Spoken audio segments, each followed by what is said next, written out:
Вештачката интелигенција го менува светот со огромна брзина. Некои велат дури дека ниту една индустријска револуција не може да се спореди со она што го прави вештачката интелигенција. Сепак таа со себе носи и огромен број на предизвици и уште поголем број на опасности. Каде сме ние во сето тоа? Прашуваме и анализираме. Јас сум Драган Милосављевиќ, а вие гледате Перспектива на Newsmax Balkans.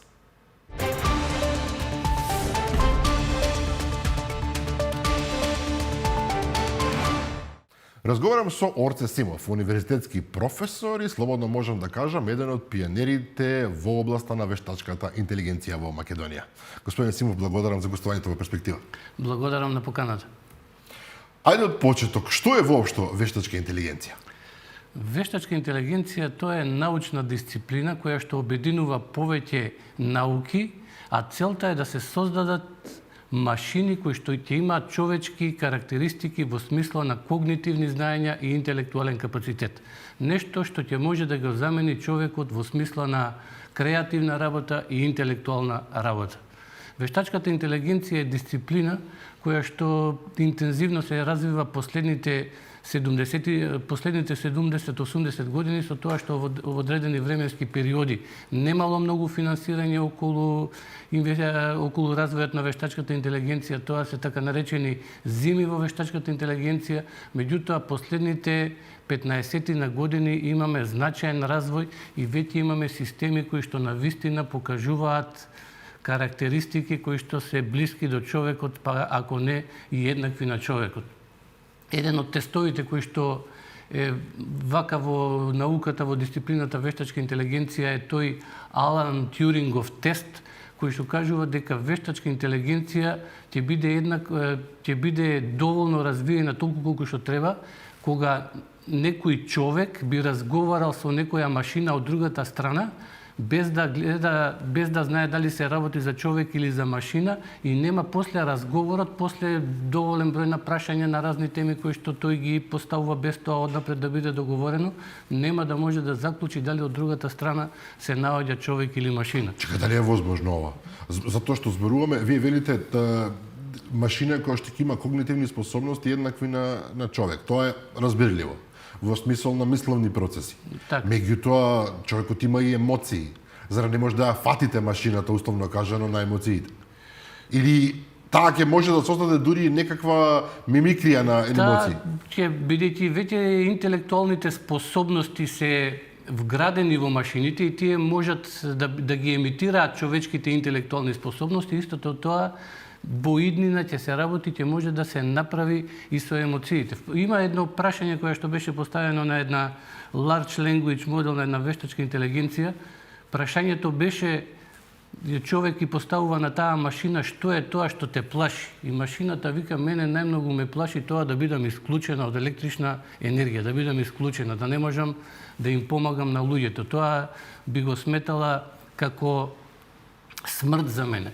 Па тоа е своевидна емоција, да. Пишува таа во текстот дека јас се сметам дека сум човек, дека имам свест, дека сум свесна самата за себе и едноставно не би сакала да бидам исклучена, тоа ме плаши и тоа би представувала смрт за мене. За некој начин покажува дека таа машина, тој large language model покажува дека има познавање за самиот себе. И тоа е емоција од која што една од емоциите, да речеме страф, од која што и многу луѓе се плашат од смртта, така да тоа е еден од најголемите стравови за таа машина.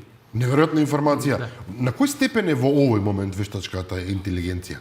Колку сме близко до овој финиш за кој што зборувавте на почеток?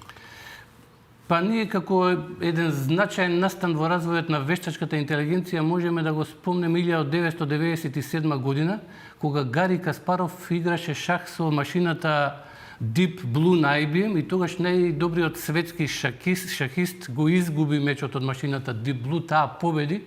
Меѓутоа, после кога имаше пресконференција за тој настан, машината не можеше да зборува ништо. Таа знаеше само да игра шах врз база на некакви математички операции, што значи дека во тој поглед Гари Каспаров, иако го изгуби шаховскиот меч, испадна победник во целиот настан, бидејќи машината, освен тоа што знаеше да игра шах, не знаеше ништо друго. Значи, сега ние имаме системи кои што постигнуваат одредени карактеристики подобри во човекот во одредена полиња, меѓутоа генерално во многу сфери се уште машините не го достигнуваат човекот. И можеби ќе има генерална вештачка интелигенција која што во сите сфери, во многу сфери ќе биде подобра од човекот, но тоа се уште не е достигнато и ќе се достигне во наредните децении, можеби кон крајот на овој век. Значи не е доволно само во една дисциплина да се постигнуваат резултати. Иначе последните неколку години, особено со новите технологии на кои што е базиран и ChatGPT, ние гледаме дека навистина тие модели на вештачка интелигенција постигнуваат значајни резултати во многу сфери и на некој начин се многу блиску до интелектуалните и когнитивните способности на човекот, па ако не во многу дисциплини и подобри од нив. Ова променува многу нешта. Ке се вратиме малку во минатото, меѓутоа се уште сме во сегашноста. Видливо ги менува околностите за живот. Јас спомнав и во најавата дека практично вештачката интелигенција го унапредува развојот на човештвото побрзо од индустријските револуции кои што ги познававме досега. Меѓутоа, колку сме ние во овој момент како луѓе, како генерација подготвени да го прифатиме фактот за толку силна промена која што ја нуди вештачката интелигенција? Вештачката интелигенција, а и синтетичката биологија, па и заедно тие две дисциплини заедно ќе направат огромна трансформација во општеството, во економијата, во сите сфери во општеството, во начинот на функционирање на луѓето. Тие ќе направат огромни промени. Тие две технологии, а особено и кога ќе се обединат заедно, ќе имаат голема трансформирачка моќ. И животот нема да биде таков како што е. Потенцијалот во двете технологии е огромен. Доколку се користи во позитивна насока, тој ќе создаде голем бенефит за човештвото. Ќе се произведуваат многу добра и услуги, луѓето ќе можат да живеат во изобилство, нема да мора да работат, ќе имаат приходи, ќе можат да се бават со работи кои што тие ги сакаат и така натаму. Меѓутоа, двете технологии, доколку се користат неправилно и доколку се користат во недобра, односно зла намера, можат да представуваат и огромна опасност за самото човештво, па дури и да го уништат човештвото. Ќе дојдеме до тој момент, се разбира, меѓутоа се уште ме интересираат бенефитите. Машините со помош на вештачката интелигенција заменуваат многу работни места кои што ги познаваме. Многумина велат дека прашање е на време кога буквално некои професии ќе исчезнат. И нормално голем дел од луѓето кои што се навикнати да живеат во тој некој бабл, во некоја своја комотна позиција, се плашат што ќе прават кога ќе ги изгубат работните места, кога една машина ќе заменува 100 или 1000 работници кои што сега се неопходни во било која сфера. Ќе имаме ли доволно потенцијал на работни места и покрај апсолутната употреба на вештачката интелигенција? Вештачката интелигенција ќе зголеми продуктивноста на луѓето во многу сфери. Во секоја сфера каде што ќе може да се употребува вештачката интелигенција, тие што ќе ја употребуваат неа ќе имаат многу поголема продуктивност. Земјите кои што ќе употребуваат вештачка интелигенција ќе бидат во многу поголема предност од тие земји кои што нема да употребуваат. Компаниите што ќе користат вештачка интелигенција ќе бидат во предност во однос на оние компании што нема да употребуваат. Исто и на луѓето. Одредена професија, електроинженер или правник или доктор и така натаму независно. Тој што ќе користи вештачка интелигенција во однос на колега со кој што тој има еднакви интелектуални и ментални карактеристики, ќе има многу поголема продуктивност од неговиот колега што нема да ја користи. Дали ќе се изгубат работни места? Вештачката интелигенција ќе направи промена во пазарот на труд. Први на удар ќе бидат работни места кои што користат по-шаблонски пристап во работата, некои репетитивни процеси што се повторуваат. Например во фабрики. Например, тоа е во фабрики веќе роботизација во иднина ќе се создадат и автономни роботи кои што ќе се базираат на вештачка интелигенција, кои што ќе можат да се движат, да се однесуваат во просторот, да извршуваат разни активности, меѓутоа сето тоа доколку е ставено во функција на човекот, животот на човекот значително ќе се олесни. Ќе се појават одредени професии ќе исчезнат, меѓутоа ќе се појават и нови професии. А технологиите како вештачка интелигенција синтетичката биологија значително може да го подобри здравјето на луѓето, па и да го зголеми нивниот животен век. Тие технологии ќе создадат големо богатство и изобилство и на производи и на услуги во светот. И ќе има доволно за луѓето. Тоа што тие од социолошка гледна точка, па и од филозофска гледна точка, може би ќе треба да се редефинира што е тоа смисла на работење и смисла на човекот. Сега луѓето, животот се одвива така што тие учат во одредена професија, одат на работа, се враќаат, се трудат да ги унапредат своите знаења и така натаму. На некој начин можеби затоа што голем дел од работите ќе ги извршуваат некакви машини и ќе го создаваат тоа што е потребно за да живее човештвото, луѓето можеби ќе треба да се занимаваат со нешто друго, меѓутоа тоа во крајна цел ќе го подобри нивниот живот. Затоа во светот во последно време се повеќе се спомнуваат термини како универзален приход. Тоа значи дека луѓе и да не работат ништо, месечно ќе добиваат одредена сума.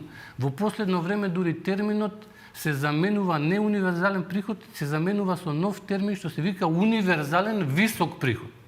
Значи човекот не работи ништо, има економија што создава, домаш што создава производ. Тука морам да ве прекинам, зарем тоа нема да ги претвори луѓето во паразити практично, во луѓе кои ако вие ништо не работите, добивате приходи, тоа е, како да кажам, патерн насока кон самоуништување, бидејќи машините ако завршуваат се, а луѓето се случат од целиот процес, ќе имаат премногу време, еве да речем. Затоа тука велам дека тука треба да имаме пристап можеби од социолошка гледна точка, од физиолошка гледна точка, која ќе биде смислата на живот на луѓето, можеби тие ќе се занимаваат во нивното време со тоа што го сакаат, со нивното хоби, можеби повеќе со креативност, со уметност, и треба во таа смисла да се редефинира, бидејќи трансформацијата во општеството и во економијата и во сите сфери на тоа што е познато како свет денес ќе биде голема таа трансформација. Многу поголеми промени ќе направи оваа индустријска револуција што се базира на овие технологии, отколку предходните револуции што се почнувајќи да речеме од парната машина, па електричната енергија, моторите со внатрешно согорување, интернетот и така натаму. Овие технологии ќе направат многу поголеми промени. Да речеме, ние ќе имаме автомобили и камиони што самостојно возат. Ќе имаме секакви операции кои што сега ги вршат човекот, тоа ќе биде автоматизирано, самостојно производство на земјоделски производи, на прехранбени производи, на текстилни. Практично целиот аспект на животот што сега го познаваме ќе биде роботизиран. Ќе биде на некој начин роботизиран и најверојатно во иднина, да не представуваме затоа што на вистина е многу тешко да се предвидува иднината, особено може да се каже дека наредните 30 години ќе биде понепредвидливи и многу поголеми промените од што беа предходните 30 години. Човекот и машините во иднина многу повеќе ќе бидат интегрирани и многу поблиско ќе соработуваат. Вештачката интелигенција, автономните роботи, синтетичката биологија, тоа се ќе биде ставено доколку се одвива на добар начин. Затоа тука мора да се дефинираат рамки, да се контролираат тие технологии, да се дефинираат принципи со кои што ќе се направи да се максимизира бенефитот за човештвото, а да се гледа да се избегнат катастрофалните последици кои што можат да ги донесат да донесат овие големи потенцијали што ги овозможуваат овие технологии. Значи Ќе се вратиме на ово и делно ме интересира, бидејќи рековте информација што јас не ја знаев дека вештачката интелигенција практично како идеја се создава уште пред 70-80 години. Дали таа е создадена во рамки на некаква војна технологија или чисто за народна употреба?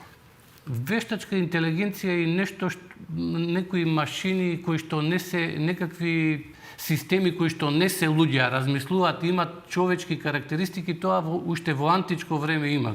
Уште во античка Грција и во некои други народи во тој период постоеле верувања дека одредени статуи, бронзени или од камени така натаму имаат некаква интелигенција и можат да прават нешто. Понатаму има на таа тема во целиот овој период математиката, бинарната алгебра и така натаму придонесуваат кон развој на нешто што е познато како вештачка интелигенција. Иначе Инаку во последниот временски период од 1956 година се спомнува тој термин по-детално и по-интензивно вештачка интелигенција, се пробува да се направи вештачки мозок, дефинирани се неврони. Тоа е на една конференција 1956 година, на која што се собрани научници од областа на информационите технологии и математиката. Џон Мекарти, еден научник во тој поглед, го дефинира тој термин вештачка интелигенција, така што од 1956 година наваму се развиени повеќе алгоритми, од кои што еден од главните е така наречен backpropagation алгоритам, на кој што се базира во најголем дел тоа што е вештачка интелигенција. Тие, така да речеме, симулација на мозоци, нешто слично како што функционира и човечкиот мозок, да има голем број на мозочни неврони кои што се поврзани со одредени врски меѓу кои што се разменуваат некакви електрични сигнали. Тоа на сличен начин функционира и тој така наречен backpropagation алгоритам. Има одредени, да ги наречеме, јазди или точки кои што се наоѓаат во некакво влезно ниво, средно ниво, излезно ниво, и ние на влез даваме некаква информација. Таа информација се проследува до тие неврони преку некакви тежински врски до средното ниво. Средното ниво може да ги пренесува со одредени пресметувања тие информации до излезното ниво и на крајот се добива резултатот. И сега невронската мрежа треба да учи затоа што во почетокот тие тежински фактори, односно тие вредности за пресметување не се подесени. Еве да речеме да земеме една наједноставна невронска мрежа која што се состои од два неврона на влез и еден неврон на излез. И, например, на првиот неврон му даваме вредност x1, на другиот x2. И меѓу себе тие со излезниот неврон се поврзани со тежински фактори W1 и W2. Излезот y на крајот ќе биде x1 по v1 плюс x2 по v2. Некаква едноставна математика, да речеме, не некоја многу комплицирана математика. И сега во што се состои учењето на мрежата? Например, ние сакаме таа мрежа да ги собира двата броја што ги даваме на влез. Ако дадеме 5 и 3 на двата влезни неврона, на излез да добиеме 8. И можеме и на почетокот мрежата ќе даде резултат 12. Ние ќе кажеме не е точно, резултатот е 8. Тоа е процесот на учење. Грешката е 4. И backpropagation, грешката ќе се врати назад, ќе се редефинираат вредностите на тие тежински фактори, за да наредниот пат резултатот е поблизок. Нареден пат ќе биде 11, пат 10, пат 9 и на крај ќе испадне 8. Тоа е тоа учење фактички, кога се зборува дека невронските мрежи се учат. Има некакво тренинг множество, за кое што се однапред се знае каков треба да биде резултатот. И на мрежата и се дава. За овој влез резултатот е тоа. За овој влез резултатот е тоа. И таа го пресметува нејзиниот резултат и гледа колкава е вистинската разлика, колку е голема разликата со вистинскиот резултат. И настојува преку редефинирање, во тоа враќање назад и репресметување на тие тежински фактори, да ја намали грешката. И тоа е учењето. Тоа е учење. Тоа е учење. Тоа е учење на невронската. Тука има многу пресметување, многу операции, множења, делења, собирање, одземање и така. Чиста математика. Чиста математика. Тоа се фактички невронската мрежа, да речеме на друг начин, можам да ја представам како некоја шема, некаква табела на пресметување, на која што и се даваат некакви вредности и таа на крајот дава некаков резултат. Например, при препознавање на слики. Ние веќе знаеме дека слики можеме да чуваме во дигитална форма. Тоа е општо познато. Значи, сликите се запишани со некакви нули и единици, а тие имаат разни бои, разни фигури и така натаму. И тие податоци од сликите, тие бројки, ги даваме на некаква невронска мрежа и ја учиме. Да речеме, имаме многу слики на кои има кучиња. И ги даваме, тие слики се претворени во бројки нули или единици. Тие податоци ги даваме како броеви на влезните неврони, нешто се пресметува и на крајот можеме да добиеме 0 или 1. Еден излезен неврон има, која што дава само две вредности. Ако дае 0, значи не е куче. Ако даде 1, е куче. Или може да биде некој број. Морам да признам, професоре, вака делува, како што го објаснувате, за мене е многу компликувано, вас ви делува едноставно, меѓутоа се надам дека гледачите можат да разберат за што станува збор. Во 2 или во 3 наврати ја спомнавте синтетичката биологија, многу важно, за незе многу помалку се зборува или речиси воопшто, барем во јавноста, во споредба со вештачката интелигенција. А рековте дека заедно може да дадат неверојатни резултати. Што е воопшто синтетичка биологија? Синтетичка биологија е дисциплина која овозможува создавање на нови организми, создавање и инженеринг на нови организми или редефинирање на постоечките биолошки системи. Организмите се изградени од градбени блокови кои што се викаат клетки. Ние сме, да речеме, луѓето се најсофистициран жив организам на планетата од највисок степен и ние сме изградени од многу милиарди клетки. Додека наједноставните организми се бактерии кои што се состојат само од една клетка. Секоја клетка е автономен систем која што обстојува во околината и извршува некакви активности. Во неа се наоѓаат, од информатичка гледна точка можеме да кажеме дека во неа се наоѓаат сториджи, односно мемории, во кои што се запишани податоци како таа клетка треба да функционира, а и се наоѓаат машини кои што можат да ги читаат тие податоци, да создаваат одредени роботи и да овозможат оптимално функционирање на одредена клетка во одреден простор. Еве, например, ако земеме некоја наједноставна едноклеточен организам, некоја бактерија, таа има во неа мемориски капацитет што и кажува како треба да биде изградена, како треба да функционира, што треба да направи во одредени услови. Тие сите информации се запишани во ДНК молекулите. ДНК молекулата, значи, ја замислуваме како еден мемориски простор во која што се запишани голем број на информации и постојат одредени машини кои што можат да ги читаат тие информации и врз база на тие информации да градат некакви роботи на тоа микрониво што ќе изведуваат некакви активности во клетката. Например, ако имаме некоја бактерија Escherichia coli, и таа се наоѓа во некаква околина што е богата со шеќер, лактоза или арабиноза, таа точно го произведува тој протеин што овозможува разградување на тој шеќер за да добие енергија. Значи, во неа постојат прилично интелигентни механизми кои што овозможуваат врз база на тие надворешни сигнали, врз база на тоа во каква околина се наоѓа клетката, да го произведе точно тој робот, односно протеин, што ја овозможува најоптимално функционирање на самата клетка. Например, кај во човечкиот организам, како што рековме, се состои од милиарди клетки, има ДНК молекули. ДНК молекулите тоа се нишки, две комплементарни нишки една на друга, кои што се извиени една околу друга како спирали, да. Како спирали, и тие се состојат. Тука има многу информатика, да речеме, информации. Тие се состојат од така наречени нуклеотиди. Голем број на нуклеотиди се поврзани во една секвенца, во една серија, во една нишка, што е многу долга. И тие нуклеотидни ланци се испреплетуваат еден со друг. Кај ДНК молекулата, еден нуклеотид се состои од една фосфатна група, па има шеќер, дезоксирибоза и има така наречена база. Базата е, да речеме, главниот елемент во тој нуклеотид. Таа база има 4 бази: аденин, тимин, гванин и цитозин. И тие ги носат информациите. За да се добие таа комплементарна нишка, двете ДНК нишки да се поврзат меѓу себе, аденинот од едната се поврзува со тиминот од другата и гванинот од едната се поврзува со цитозинот од другата нишка. И на тој начин добиваме една спирала од две комплементарни нишки. И кога и тие бази даваат информации како да функционира самата клетка. Да речеме, човекот настанува ембрионот на почетокот од една клетка и во неа има ДНК молекула.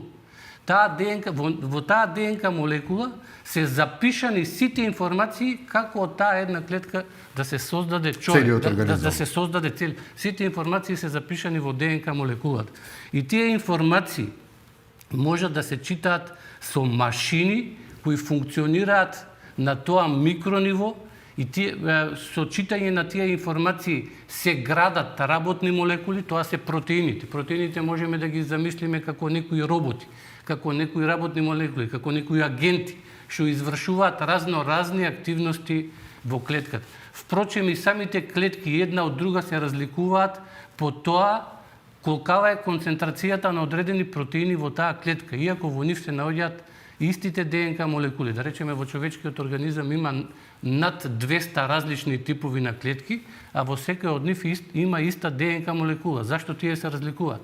Да речеме, има клетки на кожа, на коски, на бели дробови, црн дроб, мозок и така натаму. Тие се разликуваат по тоа која концентрација на протеини ги има во нив и кои протеини се градат од ДНК молекулите. Ние сите сме слушнале за терминот гени. Гени всушност се записи, упатства, менуали како да направиш одреден протеин. Тоа се гени. И ДНК молекулата е поделена на гени, многу голем број на гени. Тој геном на човекот интензивно е истражуван во еден проект Human Genome Project, кој што траеше од 1990 до 2003 главно и после тоа, затоа што во тој период од 13 години беше истражен над 92% од човечкиот геном беше секвенциониран. Главна поента тука е дека гените всушност се упатства како да се градат протеини. Значи, клетката е еден самостоен автономен систем во кој што има менуал, како што во еден авион има менуал како треба да се постапува во одредени ситуации, така и самата ДНК молекула е едно упатство како треба да се постапува. И информациите од ДНК молекулите се препишуваат. Самата ДНК молекула нема активна улога во клеточните процеси. Информациите од неа се препишуваат во така наречени месенџер РНК молекули.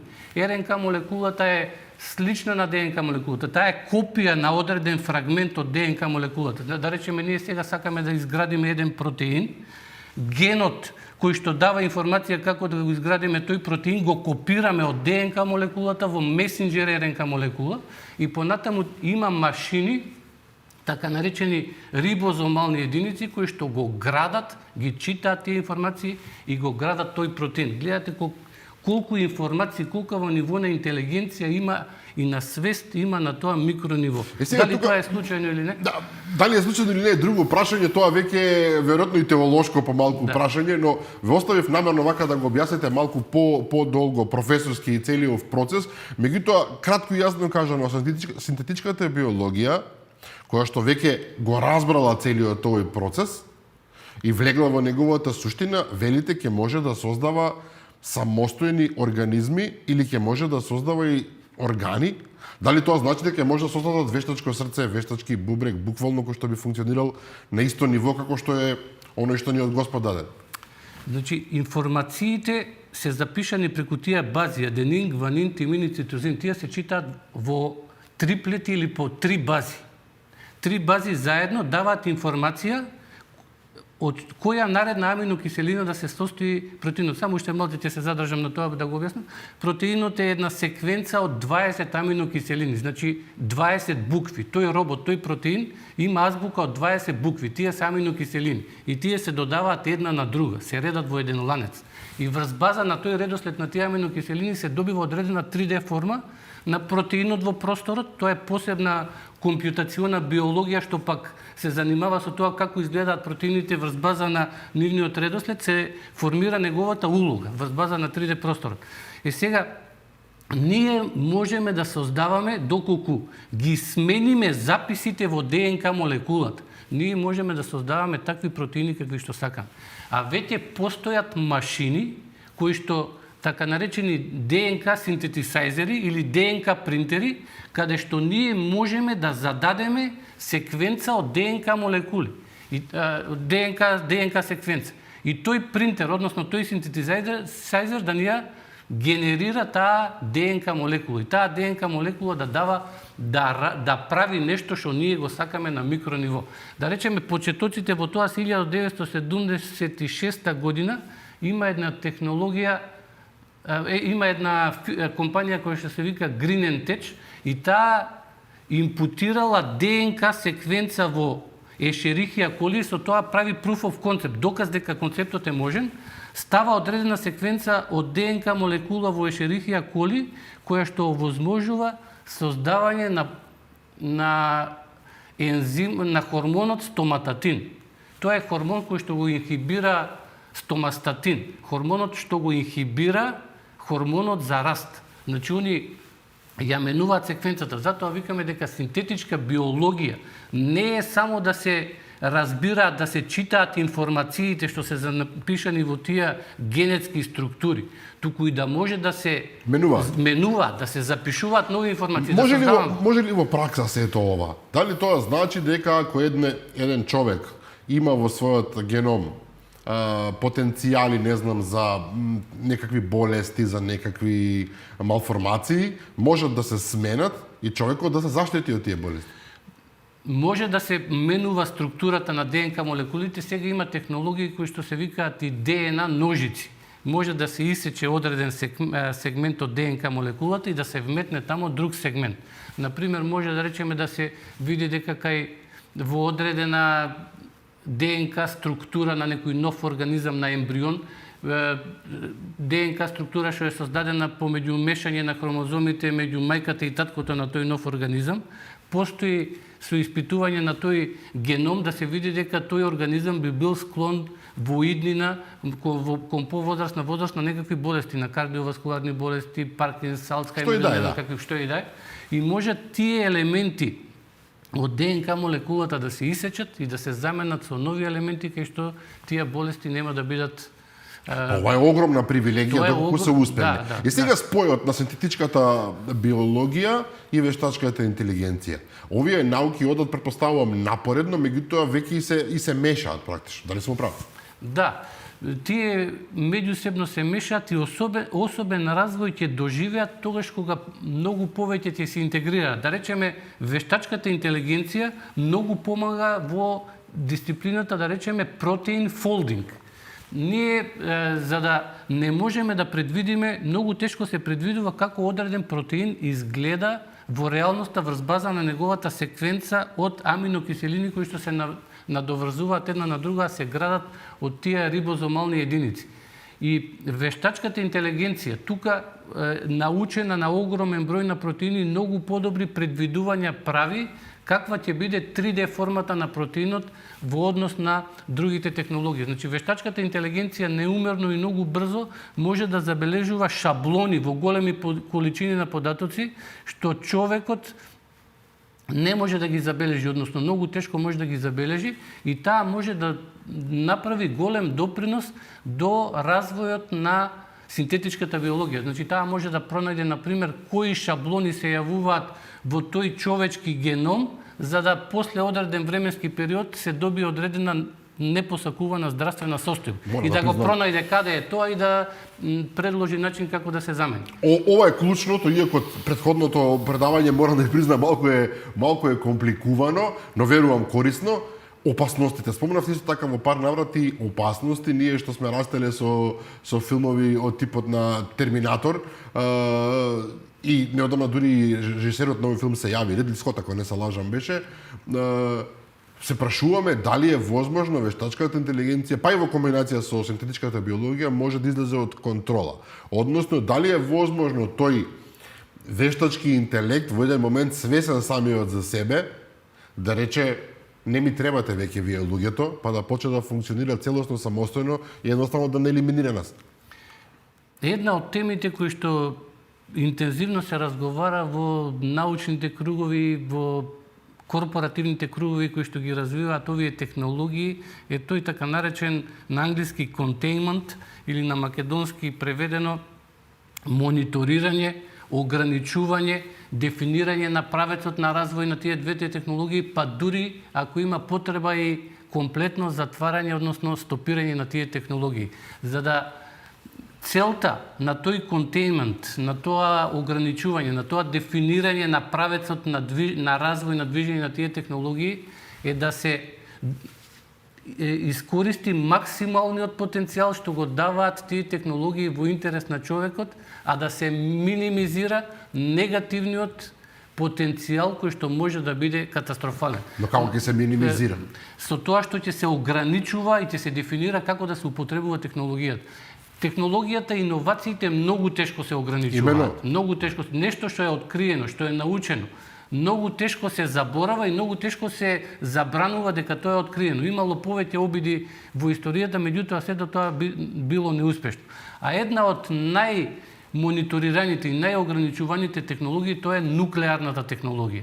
Тука имаме, човештвото има најголем резултат постигнато во ограничувањето на употребата на нуклеарните технологии и тоа е прилично успешно, да речеме. Затоа десетина земји имаат нуклеарно оружје се уште. Затоа имаат мал број на земји нуклеарно оружје, но знаеме дека има и одредени земји кои што, да речеме, не им се дозволуваше да развијат нуклеарно оружје, а сепак го развија тоа нуклеарно оружје.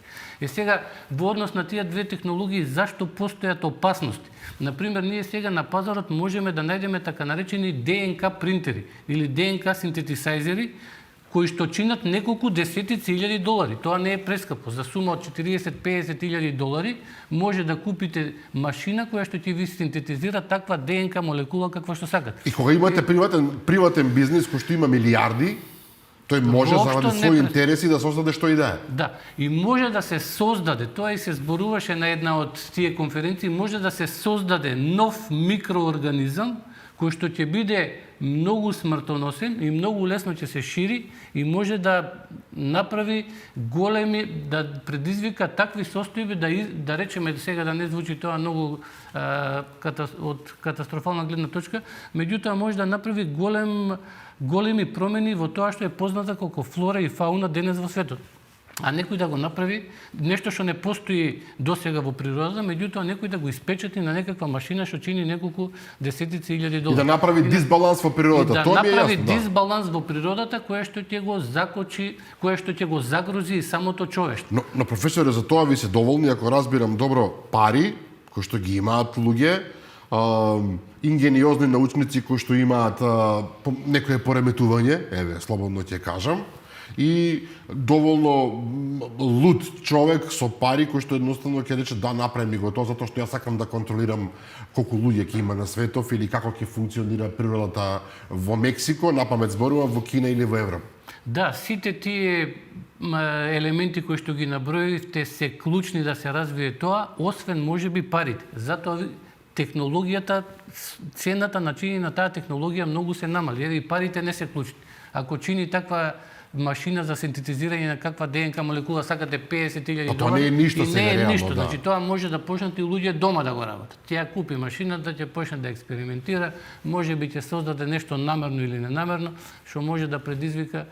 Добро, ова е страшен предизвик, морам да признам. Вие зборувате за ограничување, веројатно и владите во светот ќе мора да дефинитивно да се ангажираат околу ова, па и Обединетите нации, претпоставувам, иако таа институција. Поентата тука е дека може и еден човек да загрози милиарди луѓе. Значи се дава голема моќ во раците на било кој човек со таа технологија. Таа технологија овозможува една асиметрија.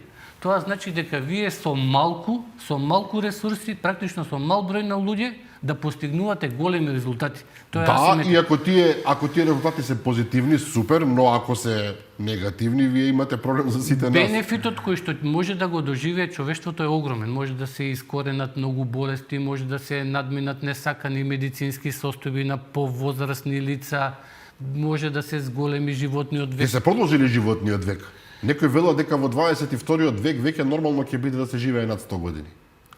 ДНК молекулите, како што кажавме, се состојат од две нишки кои што се комплементарни една на други. Кога клетката се дели, тие двете нишки се раздвојуваат и на секоја од тие нишки се создава комплементарната нишка. Се додава, например, ако е аденин во едната, од другата страна станува тимин. И на тој начин се добиваат две ДНК молекули. После клетката се дели на два дела.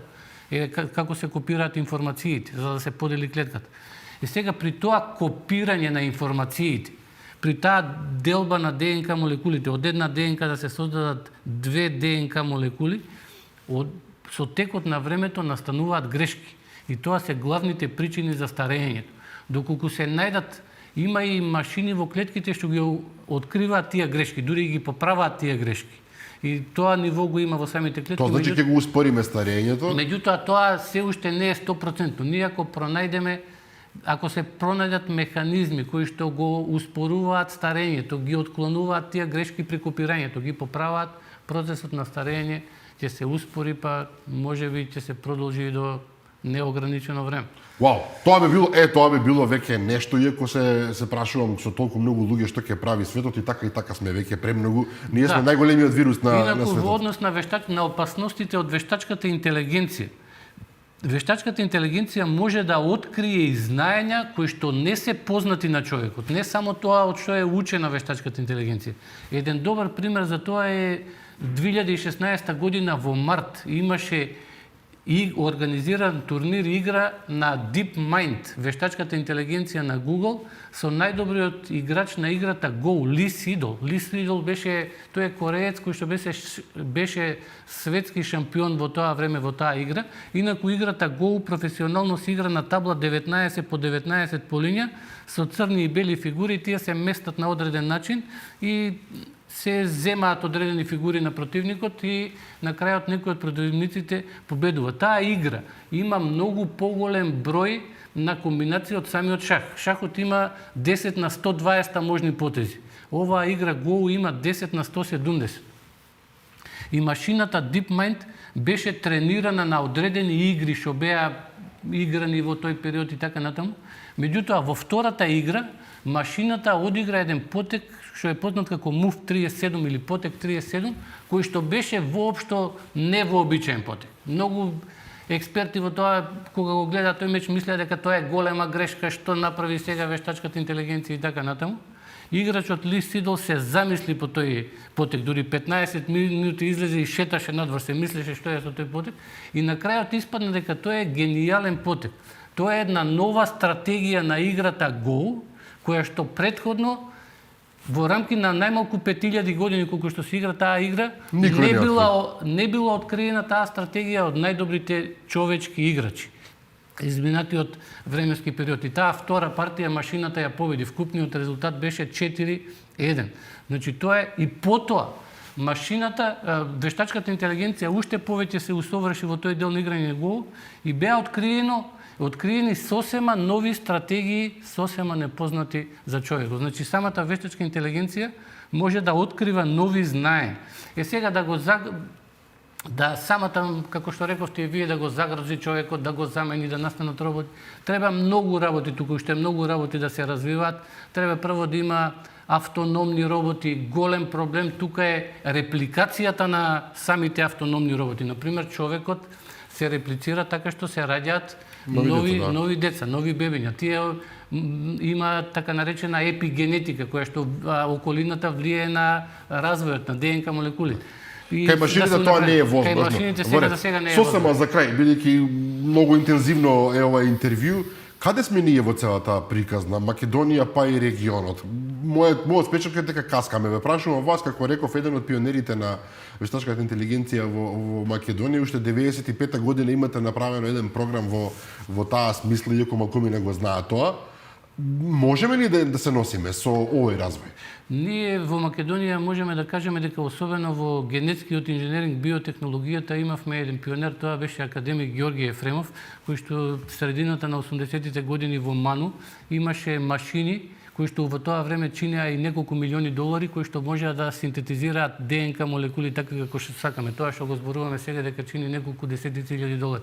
Значи сме биле доста напред во тој дел, меѓутоа за жал не доволно финансираме во наука и не ги, можеби не доволно добро ги комерцијализираме тие производи. Нема силна соработка помеѓу академскиот свет и бизнисот, за да академскиот свет порачува иновации, бизнис светот порачува иновации во академскиот свет да го развива тоа, па бизнисот... Оно што е нормално на западот. Да, тоа што е нормално, па бизнисот да го дефини, да го претвара тоа во одредени производи, услуги кои што ќе се продаваат, ќе генерираат нови приходи, тоа ќе се реинвестира во новиот развој и така натаму.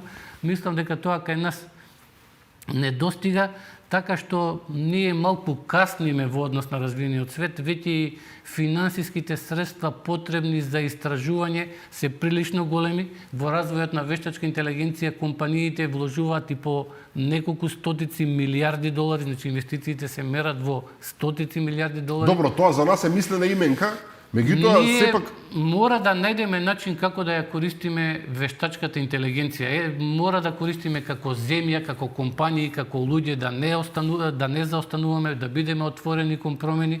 Првично, ние треба да се ориентираме кон користење на постоечките системи на вештачки интелигенции кои што ги овозможуваат големите компании, како што е Microsoft, Google, OpenAI со ChatGPT и така натаму. Најцелисходно во овој моменти би било да се користат тие така наречени API, Application Program Interface, ние да градиме некакви наши софтвери, но да се тие софтвери да се базираат на функционалностите на вештачка интелигенција што ги развиваат тие компании. И на тој начин ќе го одржуваме чекорот со развиените земји, ќе ја имплементираме таа вештачка интелигенција во различни сфери да ни помага на различни нивоа, а понатаму можеби доколку се подобрува значително, доколку успееме да најдеме начин. А мислам дека има простор за тоа да ги зголемиме значително нашиот бруто домашен производ и вкупно како земја и по глава на жител, па да почнеме да инвестираме и во сопствени истражувања и да бидеме високо рангирани и во науката и во развојот на технологијата, како што е еден Сингапур, кој што по територија е многу помал од Македонија, а и по жители не е многу поголем од Македонија. Мислам дека има потенцијал. Орце Симов, професор, и благодарам за овој импресивен разговор. Благодарам и на вас за поканата. Да, јас морам да ви признавам, почитувани гледачи, дека овај разговор кој што и тоа како може да влија и на мисловните процеси треба да се размисли каде оди овој свет. Тука е крајот на оваа емисија, јас ви закажувам следна средба следната сабота.